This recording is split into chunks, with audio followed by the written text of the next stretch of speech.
name is Dr. Chakira Ashby, and I earned my doctorate from Regent University, Virginia Beach, Virginia, in December 2020.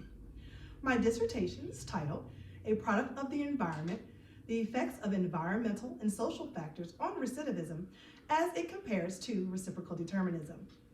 My 8 years of experience working in correctional education and the lack of research on the interaction between the influence of social factors of the environment and the characteristics of the individual in shaping of the person's behavior, which causes them to reoffend, fueled my need to focus on incarcerated individuals and the barriers they face post-release.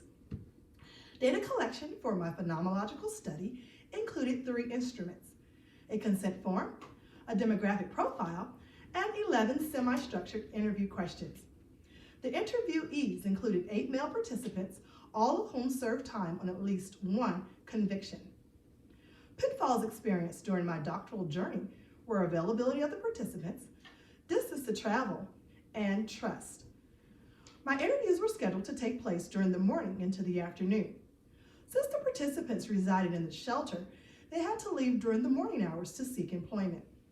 This meant that some of my interviews would have to take place later in the evening or had to be rescheduled for the next day. The distance I traveled to conduct the in-person interviews included a 14-hour drive from Atlanta, Georgia to Salisbury, Maryland.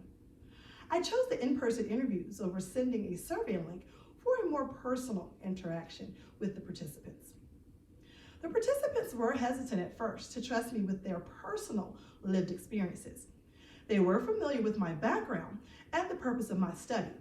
However, a few of the men believed that the position I once held behind the fence was that of the law. And based on their past experiences with the law, why should I be trusted? 5 major themes emerged from the analysis of the data. They were criminality, prison programs, recidivism, barriers, and consequences versus rewards. Sub-themes discussing peer pressure, substance abuse, mental health, correctional education, environmental and social factors, and sense of agency were also derived from the data. My next step in this process is to focus on mentoring and creating programs for youth of absent and incarcerated parents. I currently work with families who have a loved one who is incarcerated. I educate them on what to expect once the sentence begins and how to handle time spent away from their loved one. I provide the families with informational resources, programming information, and transition services that may be helpful and available post-release. I also make them aware of the barriers they may face both behind and beyond the fence. I plan to use my completed research to further assist previously incarcerated males and females who are re-entering society. I wish to participate on discussion panels and speak to varied audiences on the topic of reciprocal determinism and the impact that social and environmental influence has on the decision-making process or locus of control that could possibly lead to reoffending. Thank you for your time.